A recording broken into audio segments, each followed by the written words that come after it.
नमस्कार, my TV समाचारमा स्वागत गर्दछु म जुहिसा।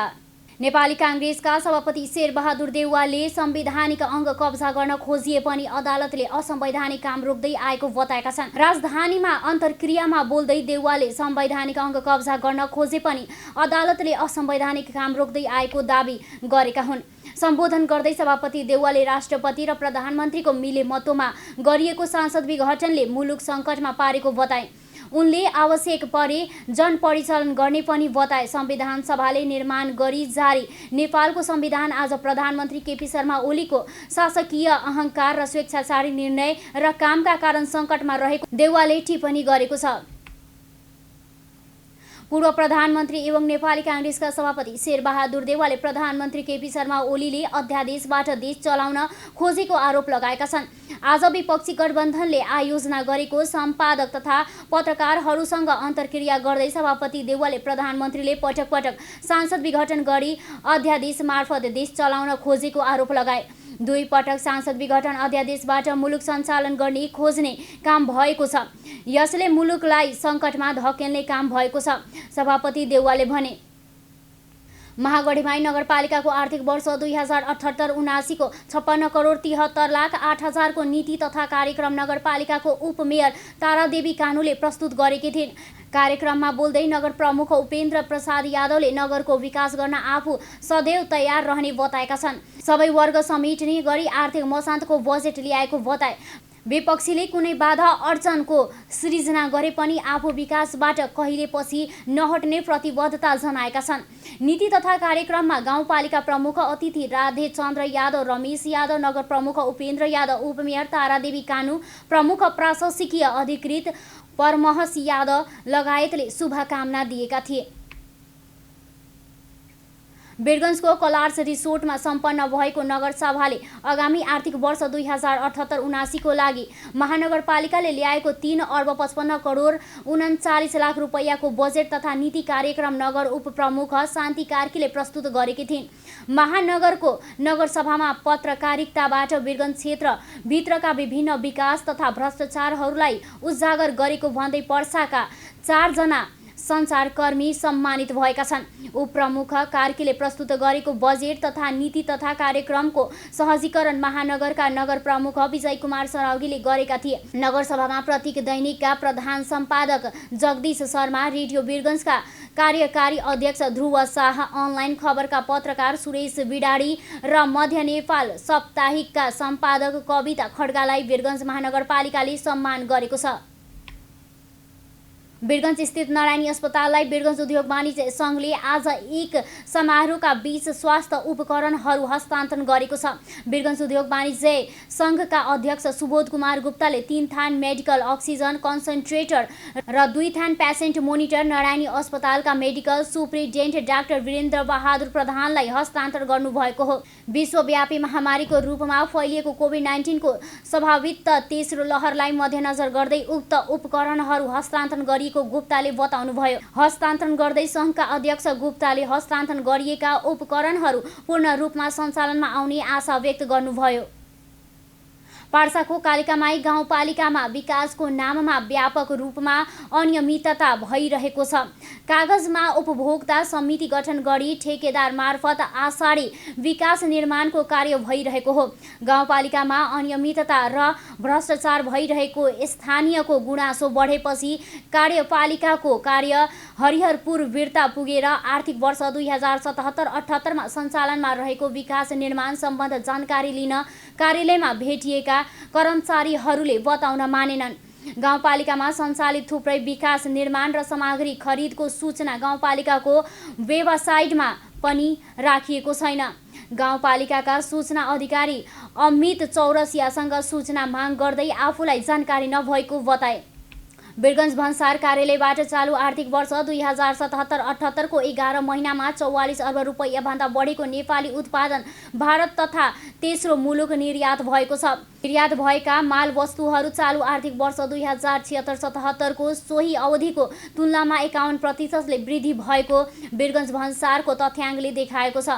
चालु आवकको साउनदेखि जेठसम्ममा 44 अर्ब 24 करोड रुपैयाँ बराबरको नेपाली उत्पादन भारत तथा तेस्रो मुलुक निकासी भएको वीरगञ्ज भन्सार कार्यालयका प्रमुख भन्सार अधिकृत हरिहर पौडेलले बताए। वीरगञ्ज नाकाबाट सबैभन्दा बढी खाने तेल भारत निर्यात भएको पौडेलले बताए।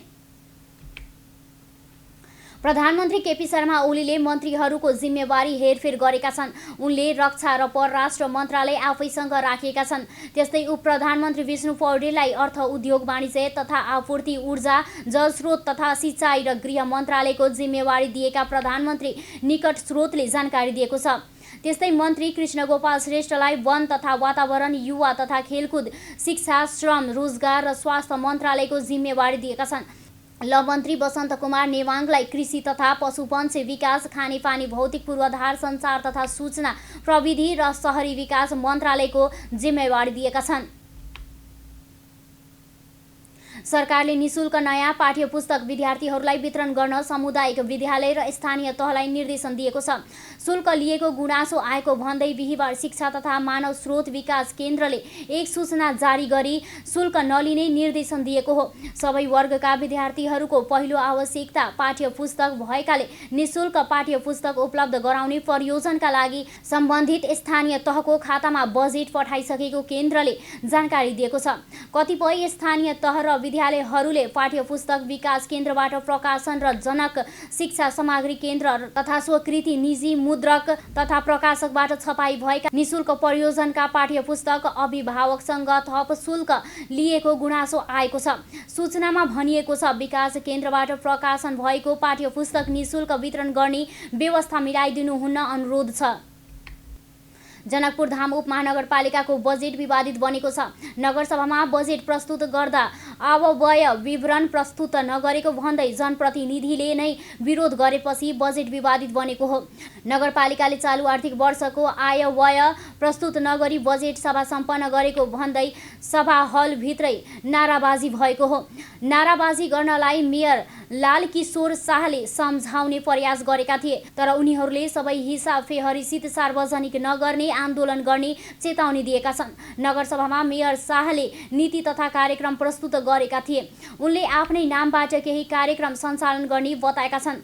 उनले आर्थिक वर्ष 2078-79 मा विद्यार्थी मेयर संवाद र मेयर स्वच्छता कार्यक्रम जस्ता अभियान चलाउने घोषणा गरेका छन्। राष्ट्रपति विद्यादेवी भण्डारीले विभिन्न संवैधानिक निकायहरूमा 20 जना पदाधिकारीहरूलाई नियुक्त गरेकी छन्। राष्ट्रपति भण्डारीले अख्तियार दुरुपयोग अनुसन्धान आयोग, लोकसेवा आयोग, निर्वाचन आयोग, राष्ट्रिय प्रकृति स्रोत तथा वित्तीय आयोग, महिला आयोग, राष्ट्रिय समावेशी आयोग, आदिवासी जनजाति आयोग, मधेसी आयोग, थारू आयोग र मुस्लिम आयोगमा पदाधिकारीहरू नियुक्त गरेकी हुन्। अख्तियारको आयुक्तमा हरि पौडेल र सुमित्रा श्रेष्ठ नियुक्त भएका छन्। यस्तै लोकसेवा आयोगमा माधव प्रसाद रेग्मी अध्यक्ष तथा माधव वेब्सले, वीरबहादुर राई, दिनेश सिलवाल र मञ्जु कुमारी सदस्यका रूपमा नियुक्त भएका छन्। आफूहरूलाई मन्त्रीबाट मुक्त गर्ने सर्वोच्च अदालतले आदेशपछि जनता समाजवादी पार्टीका नेताहरूले अदालतले राजनीतिक विषयमा मंगलबार अपराह्न सर्वोच्चको फैसला आएपछि भूमि सुधार मन्त्री नियुक्त भएका लक्ष्मणलाल कर्णले भने, अदालतले राजनीतिक कुरामा ध्यान दिनुपर्छ, राजनीतिक विषयमा हात हाल्दा देश कहाँ पुग्छ भनी ख्याल गर्नुपर्छ। अब देश 3 जना मन्त्रीले चल्दछ त।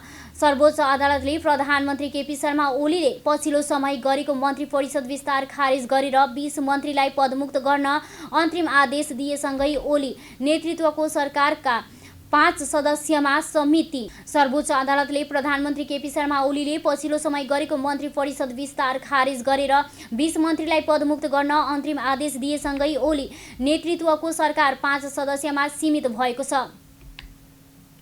नेपालमा पछिल्लो 24 घण्टामा 2474 जनामा कोरोना भाइरसको संक्रमण पुष्टि भएको छ। स्वास्थ्य तथा जनसङ्ख्या मन्त्रालयका अनुसार देशभरका विभिन्न प्रयोगशालामा गरिएको 7235 जनाको पीसीआर परीक्षणबाट 1577 र 4997 जनाको एन्टिजेन विधिबाट गरिएको परीक्षणमा 897 जना गरी 2474 जना कोरोना संक्रमित थपिएका हुन्।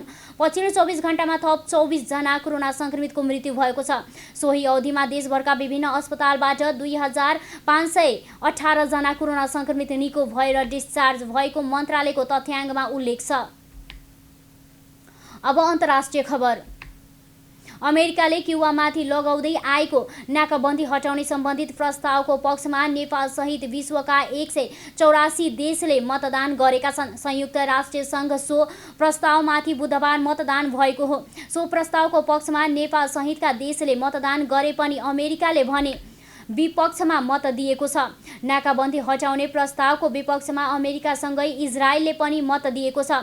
कोलम्बिया, युक्रेन र ब्राजिल मतदानमा अनुपस्थिति रहे। सन् 1992 देखि यो प्रस्ताव पारित हुँदै आएको छ। सन् 2019 मा भएको मतदानमा 187 देशले क्युबामाथिको नाकाबन्दी हटाउन माग गरेका थिए। अमेरिकाले लामो समयदेखि क्युबामाथि आर्थिक नाकाबन्दी लगाउँदै आएको छ। विश्वका अधिकांश देशले नाकाबन्दी फुकुवा गर्नुपर्ने माग गरे पनि अमेरिकाले भने अडान परिवर्तन गरेको छैन। अब खेल खबर। सन् 2022 मा भारतमा हुने महिलाहरूको एएफसी एसियाली कप फुटबल छनौटमा नेपाल एफ समूहमा परेको छ। नेपाल रहेको समूहमा फिलिपिन्स र हङकङ रहेका छन्। मलेसियाको क्वालालम्पुर स्थित एएफसी हाउसमा भर्चुअल माध्यमबाट ट्राइसिट ड्र गरिएको थियो। उक्त प्रतियोगितामा सहभागी 28 मुलुक मध्ये 4-4 मुलुकका 4 समूह र 3-3 मुलुकका 4 समूह विभाजन गरिएको छ। छनौट चरणका खेल आगामी सेप्टेम्बरको 13 देखि 25 तारिकसम्म हुनेछ। हस् त अहिलेलाई यति नै। अर्को समाचारमा पुनः उपस्थित हुने नै छौँ। तबसम्मका लागि सम्पूर्ण युनिटको साथमा म जुही साबिदा चाहन्छु। हेर्दै रहनुहोला संसार जगतको सहयात्री माई टेलिभिजन। नमस्कार।